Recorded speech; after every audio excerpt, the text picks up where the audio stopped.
السلام علیکم ورحمۃ اللہ وبرکاتہ۔ قرآن مجید میں اللہ تعالیٰ فرماتے ہیں والفجر وليال عشر والشفع والوتر واللیل اذا یسر هل فی ذلک قسم لذی حجر۔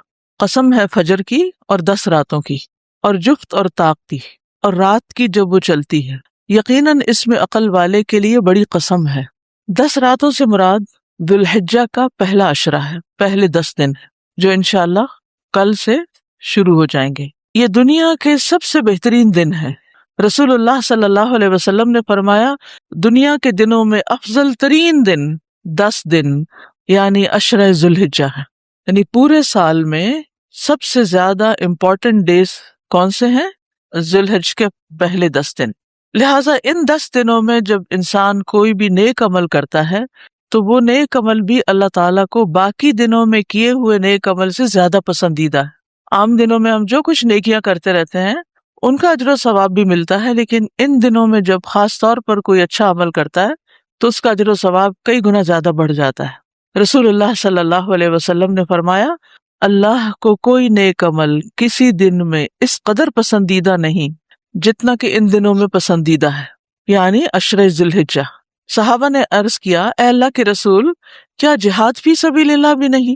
آپ نے فرمایا نہیں، جہاد فی سبیل اللہ بھی نہیں، مگر جو شخص اپنی جان اور مال لے کر نکلا ہو پھر کچھ واپس نہ لایا ہو، یعنی جان بھی جائے اس کی، شہید ہو جائے، اور اس کا جو گھوڑا ہے وہ بھی مارا جائے اور اس کا جو اسلحہ ہے وہ بھی چلا جائے، یعنی کچھ بھی واپس نہیں آیا، سب کچھ اللہ کی راہ میں چلا گیا، اس کا عمل بہرحال سب سے زیادہ پسندیدہ ہے یا سب سے زیادہ آگے ہے۔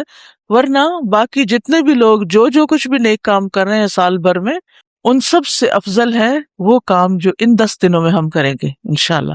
یاد رکھیے رمضان کا آخری عشرہ جس کی راتیں زیادہ افضل ہیں، اور ذو الحجہ کا پہلا عشرہ جس کے دن زیادہ افضل ہیں۔ تو اس سے یہ پتہ چلتا ہے کہ ان دنوں میں انسان کو پھر خاص طور پر اچھے کاموں کی طرف رغبت کرنی چاہیے۔ نبی صلی اللہ علیہ وسلم نے فرمایا اللہ کے نزدیک ذو الحجہ کے 10 دنوں میں نیک اعمال بہت زیادہ پاکیزگی اور بہت بڑے ثواب کا باعث ہے۔ تو اس سے ہمیں 2 چیزیں ملتی، نمبر 1 پاکیزگی، ٹھیک ہے، یعنی ہمارے گناہوں کی معافی کا ذریعہ ہے، ہمارے تزکیہ کا ذریعہ ہے ان دنوں کے نیک اعمال، اور دوسرے زیادہ ثواب کا ذریعہ ہے۔ یعنی عام طور پر جیسے ایک نیکی کا اجر 10 گنا ہے تو ان دنوں میں کئی گنا زیادہ بڑھ جائے گا۔ تو جب اتنا بڑا موقع آ رہا ہے ہمارے سامنے تو ہم اس کو یوں ہی گنوا دیں، یہ نہیں ہونا چاہیے۔ ہمیں نہیں معلوم کہ اگلے سال ہماری زندگی میں یہ دن آتے بھی ہیں یا نہیں، ہم اس سے پہلے ہی نہ دنیا سے چلے جائیں۔ اس لیے بہت ضروری ہے کہ ان 10 دنوں کی پلاننگ کریں کہ ہم نے کیا کیا کرنا ہے۔ صرف وہ کام کافی نہیں جو ہم ہر روز نیکی کے کام کرتے رہتے ہیں، مثلاً جو روٹین میں نوافل پڑھ رہے ہیں یا صدقہ خیرات کر رہے ہیں، یا اور نہیں، مزید بھی کرنا ہے۔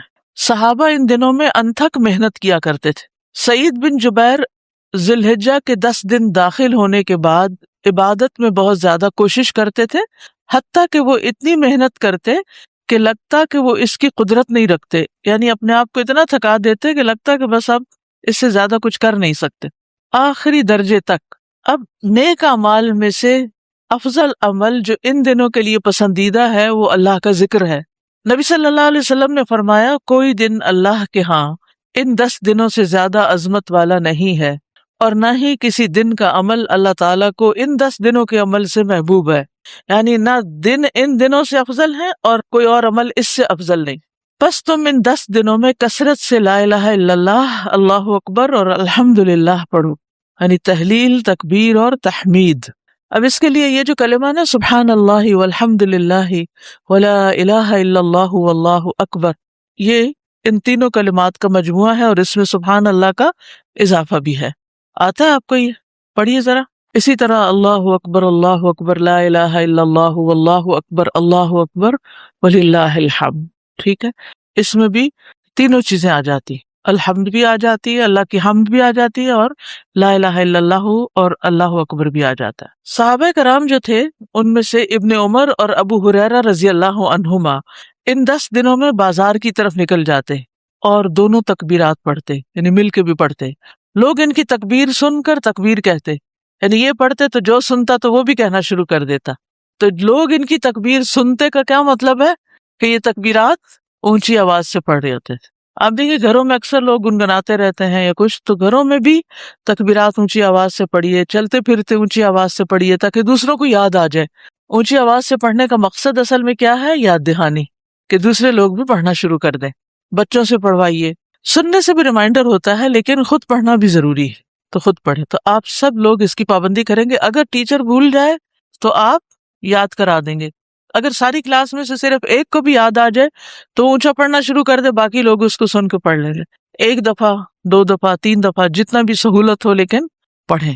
پھر اسی طرح محمد بن علی جو تھے، ان صحیح بخاری میں آتا ہے کہ وہ نفل نمازوں کے بعد بھی تکبیر کہتے تھے. یعنی نفل نماز پڑھ کے، جیسے تہجد کے پڑھے یا چاشت اشراق کے پڑھے یا پھر اس کے علاوہ، تو وہ نفل پڑھ کے بھی تکبیر پڑھتے تھے. اسی طرح عورتیں بھی تکبیرات پڑھتی تھی. عمر رضی اللہ عنہ منا میں اپنے خیمے کے اندر تکبیر کہتے تو مسجد میں موجود لوگ اسے سنتے اور تکبیر کہتے، اور بازار والے تکبیر کہتے، یہاں تک کہ سارا منا تکبیرات سے گونج اٹھتا. کتنا بڑا علاقہ ہے منا کا، سارا منا تکبیرات سے گونج اٹھتا. میمونہ رضی اللہ عنہا یوم النحر 10 ذوالحجہ میں تکبیر کہتی، اور عورتیں ابان بن عثمان اور عمر بن عبدالعزیز کے پیچھے مسجد میں مردوں کے ساتھ تکبیر کہا کرتی تھی. یعنی مسجد میں مرد حضرات بھی تکبیر پڑھ رہے ہوتے تھے اور پیچھے عورتیں بھی مل کے پڑھ رہی ہوتی تھی. تو اس سے یہ پتہ چلتا ہے کہ تکبیرات اونچی آواز میں پڑھنی چاہیے تاکہ دوسروں کو بھی یاد دہانی ہو جائے. اور ان میں سے کوئی بھی آپ الفاظ پڑھ سکتے ہیں: اللہ اکبر، اللہ اکبر، لا الہ الا اللہ، واللہ اکبر، اللہ اکبر وللہ الحمد، اور اللہ اکبر، اللہ اکبر، اللہ اکبر وللہ الحمد، اللہ اکبر. اسی طرح اللہ اکبر کبیرہ، اللہ اکبر کبیرہ، اللہ اکبر و اجل، اللہ اکبر وللہ الحمد. پھر اللہ اکبر، اللہ اکبر، اللہ اکبر کبیرہ. تو اللہ اکبر کبیرہ والحمد للہ کثیرہ وسبحان اللہ بکرۃ و اصیلا بھی آپ پڑھ سکتے ہیں. ٹھیک ہے. آخر میں اللہم اغفر لی بھی کہہ سکتے ہیں. دوسرا اہم کام جو ان دنوں میں کرنے کا ہے وہ 9 ذی الحجہ کا روزہ ہے. اس روزے کی خاص فضیلت ہے جس سے انسان کے گناہ معاف ہوتے ہیں، اور یہ دن 1 سال گزرے ہوئے اور 1 سال آنے والے گناہوں کا کفارہ بنتا ہے. لیکن اس کے علاوہ بھی آپ باقی دنوں میں روزے رکھ سکتے ہیں. خاص طور پر جن کے رمضان کے روزے رہتے ہوں وہ ان دنوں میں قضا کر لیں. جو شوال میں نہیں کر سکے، ذوالقعدہ میں نہیں کر سکے، اب ذوالحجہ میں کر لیں. اجر کا اجر ہے اور اپنے فرض کی ادائیگی بھی ہو جائے گی. شوال کے روزے تو الگ الگ رکھنے پڑتے ہیں، لیکن یہ آپ ملا کے بھی رکھ سکتے ہیں کیونکہ ان پہلے 8 دنوں کے روزے کو مخصوص نہیں ہے. یہ ہم نفلی روزے ثواب کی خاطر رکھتے ہیں، لیکن اگر قضا رکھ لیں تو بہت اچھا ہے. پھر اسی طرح یہ دن حاجیوں اور غیر حاجیوں کی معافی کا دن ہے. کون سا دن؟ 9 ذی الحج کا دن. صحیح ترغیب کی حدیث ہے، نبی صلی اللہ علیہ وسلم نے فرمایا، تمہارا دوپہر کے بعد عرفات میں کھڑے ہونا تو اللہ تعالیٰ آسمان دنیا پر نازل ہوتا ہے اور فرشتوں سے تم پر فخر کرتا ہے، فرماتا ہے کہ میرے بندے میرے پاس کھلے اور گہرے راستے سے پراگندہ حالت میں آئے ہیں، یعنی تھک تھکا کے آئے ہیں، جو میری رحمت و جنت کے امیدوار ہیں. بس اگر تمہارے گناہ ریت کے ذروں یا بارش کے قطروں یا سمندر کی جھاگ برابر بھی ہوں تو میں انہیں بخش دوں گا. میرے بندوں لوٹ جاؤ، تم بخشے بخشائے ہو، اور ان کی بھی مغفرت ہے جن کی تم نے سفارش کی. یعنی جو لوگ حج پہ گئے ہوئے ہیں، اگر وہ آپ کے لیے دعا کریں تو وہاں نہ صرف یہ کہ ان کی بخشش ہوگی بلکہ باقی لوگوں کی بھی بخشش ہوگی. اور خصوصاً آگ سے رہائی کا دن ہے. حضرت عائشہ کہتی ہے کہ رسول اللہ صلی اللہ علیہ وسلم نے فرمایا، اللہ سبحانہ و تعالی عرفہ کے دن سے زیادہ کسی دن اپنے بندوں کو دوزخ سے آزاد نہیں کرتا، اور اللہ اپنے بندوں کے قریب ہوتا ہے. پھر فرشتوں کے سامنے اپنے بندوں پر فخر فرماتے ہوئے فرماتا ہے کہ یہ سارے بندے کس ارادے سے آئے ہیں. حالانکہ اللہ تعالیٰ کو خود بھی پتا ہے، لیکن اللہ تعالیٰ خوش ہو کے ایک طرح سے پوچھتے ہیں کہ یہ کیوں آئے ہیں. فرشتوں کی گواہی بھی شامل ہو جاتی کہ یہ سب اللہ کی بخشش حاصل کرنے کے لیے آئے. اور پھر ساری فضیلتیں 9 ذی الحجہ پہ ختم نہیں ہو جاتی، بلکہ 10 ذی الحج جو ہے، جو عید کا دن ہے، وہ بھی بڑی فضیلت والا دن ہے. اور اس دن جو بہت اہم کام کیا جاتا ہے وہ کیا ہے؟ قربانی. تو مجھے امید ہے کہ آپ سب نے قربانیوں کا بندوبست کر لیا ہوگا. اگر ہر شخص الگ الگ نہیں کر سکتا تو مل کے بھی، اکٹھے ہو کے بھی قربانی کر سکتے ہیں، کیونکہ جان کا صدقہ تو کبھی بھی کیا جا سکتا ہے. تو عام دنوں میں کرنے کے بجائے ان دنوں میں انسان کر لے، ان دنوں میں پیسے جمع کرا لے.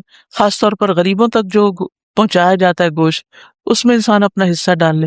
کہ کچھ لوگ محنت پہ لگے ہوئے ہیں، وہ دور دراز علاقوں میں قربانی کے جانور پہنچاتے ہیں، گوشت پہنچاتے ہیں.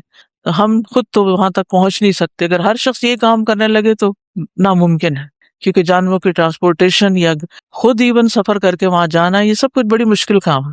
لیکن اگر اس کے لیے ہم پیسے جمع کروا دیں تو جو لوگ کر رہے ہیں وہ ہمارے حصے کا بھی کام کر دیں گے.